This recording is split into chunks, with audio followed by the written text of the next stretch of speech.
Hello guys, welcome to ग्रेफोस study. तो स्वागत है आप सभी को हमारे इस यूट्यूब चैनल ग्रेफोस स्टडी में। तो इस वीडियो में आज बात करेंगे राजस्व एवं भूमि सुधार विभाग के अंतर्गत जो बिहार सरकार के अंतर्गत जो वैकेंसी आई है उसी के बारे में कि इस वैकेंसी में कौन कौन से पोस्ट है, क्या इसका क्वालिफ़िकेशन होना चाहिए, क्या इसका सैलरी है और सारा चीज़ जो किसी फॉर्म को भरने से पहले आप लोग को जानने की इच्छा होती है। तो चलिए शुरू करते हैं।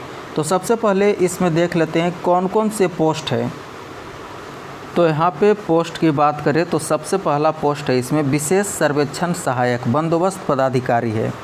उसके बाद है विशेष सर्वेक्षण कानूनगो। विशेष सर्वेक्षण कानूनगो इसके लिए 758 सीट है। 758 सीट में जनरल के लिए 302 है, एससी के लिए 135, एसटी के लिए 7, ईबीसी के लिए 127 और उसी प्रकार बीसी के लिए 91 सीट है और आरसीजी लड़की जो है उसके लिए रिजर्व सीट है इसमें 32 और ईडब्ल्यूएस के लिए 64 सीट का प्रावधान इसमें रखा गया है। उसके बाद तीसरा पोस्ट जो है वह है विशेष सर्वेक्षण अमीन। सबसे ज़्यादा वैकेंसी इसी की है, 8244 पोस्ट है विशेष सर्वेक्षण अमीन। और उसके बाद एक और पोस्ट है, उसका नाम है विशेष सर्वेक्षण लिपिक। इसकी कुल संख्या 744 है। तो ये तो पोस्ट की बात हो गई। अब बात करते हैं कि क्या क्वालिफ़िकेशन होना चाहिए।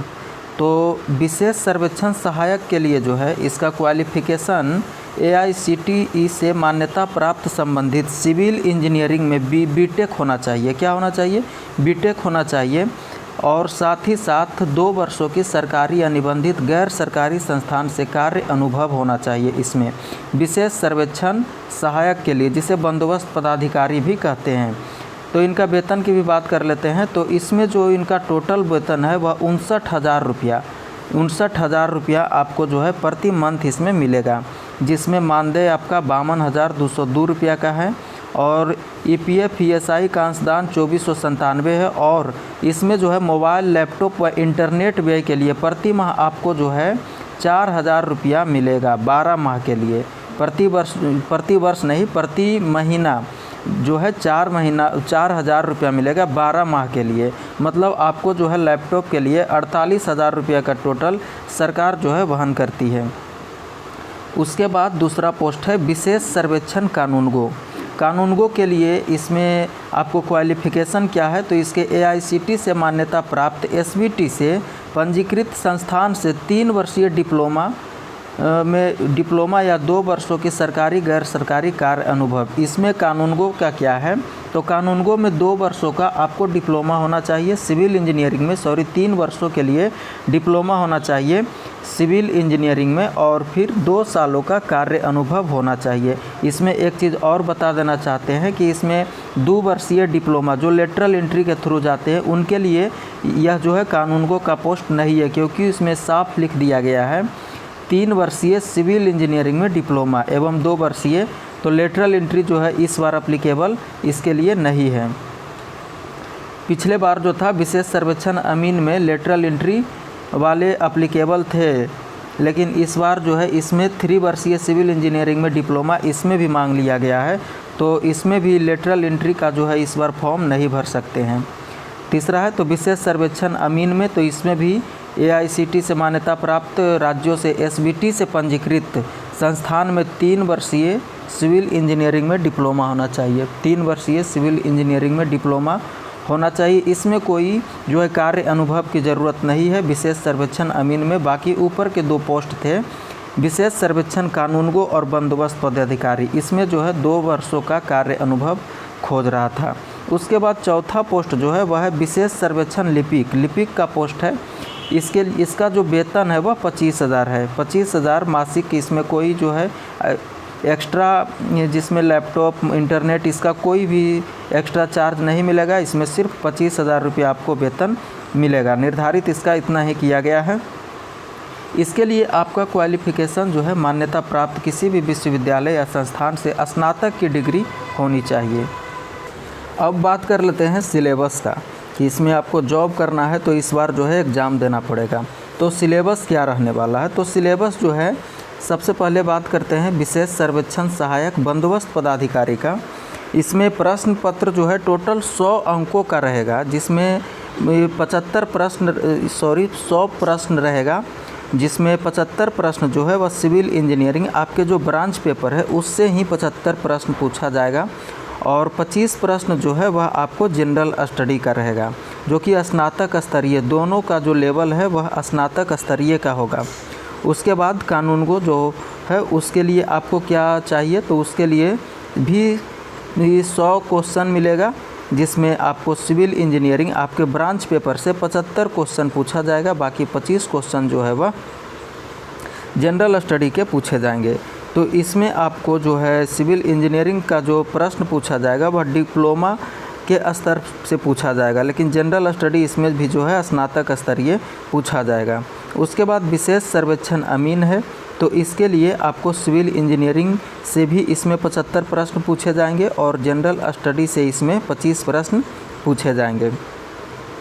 और चौथा जो पोस्ट है विशेष सर्वेक्षण लिपिक, इसमें आपको 150 प्रश्न पूछा जाएगा। विशेष सर्वेक्षण लिपिक में जो है आपको 150 प्रश्न पूछे जाएंगे, जिसमें जीएस के 50 प्रश्न होंगे जो कि स्नातक स्तरीय होगा, मैथ का 50 प्रश्न होगा जो मैट्रिकुलेशन के स्तर का मैट्रिक के स्तर होगा, साथ ही साथ मेंटल एबिलिटी टेस्ट रीजनिंग इसमें जो है 50 क्वेश्चन होगा, वह भी स्नातक स्तरीय का होगा।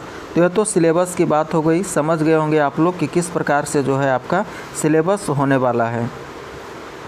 अब बात कर लेते हैं लिस्ट ऑफ डॉक्यूमेंट, प्रमाण पत्र की सूची, क्या क्या जो है प्रमाण पत्र आपको इसमें फॉर्म भरते समय आपको लगेगा, और फॉर्म भरने के बाद जब वेरिफिकेशन होगा उस टाइम लगेगा। तो सारा प्रमाण पत्र के बारे में भी बात कर लेते हैं।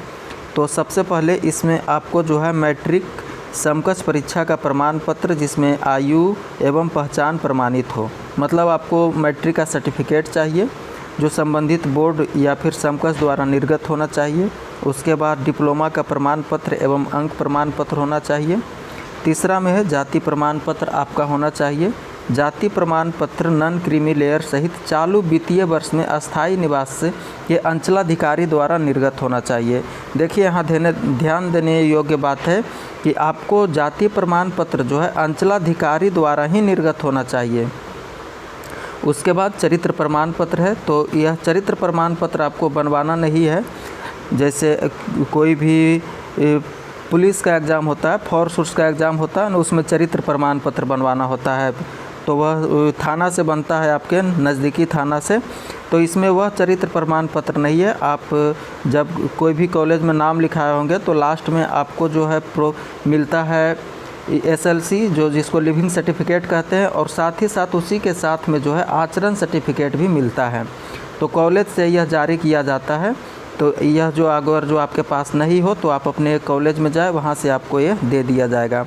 उसके बाद आय प्रमाण पत्र है, तो आय प्रमाण पत्र आवश्यकता अनुसार काउंसलिंग के समय प्रस्तुत किया जाना है। फॉर्म भरते समय जो है आय प्रमाण पत्र आपको नहीं लगेगा।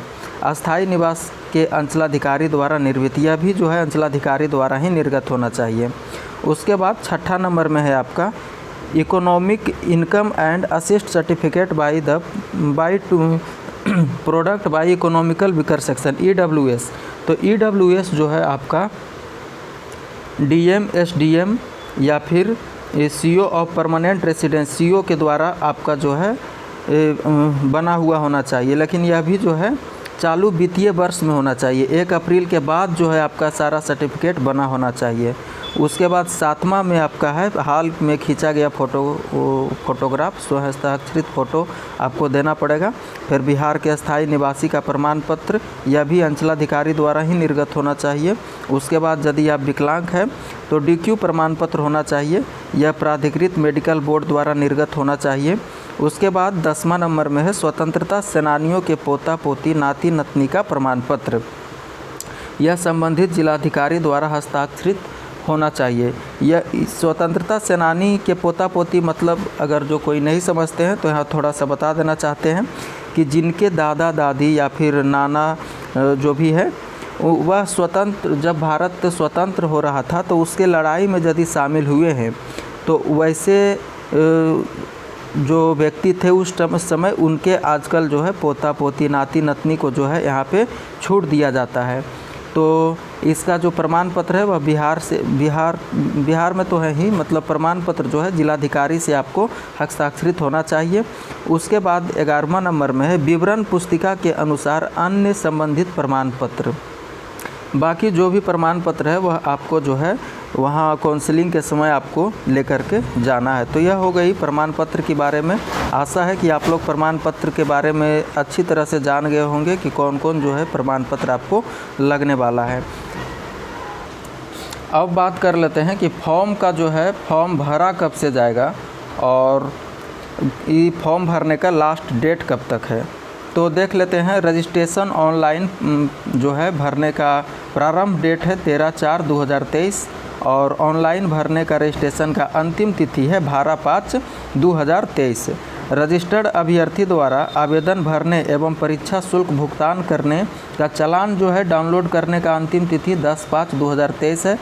हालांकि चालान डाउनलोड करने की ज़रूरत नहीं होती है आजकल, ऑनलाइन ही पेमेंट कर दे ज़्यादा बेहतर होगा।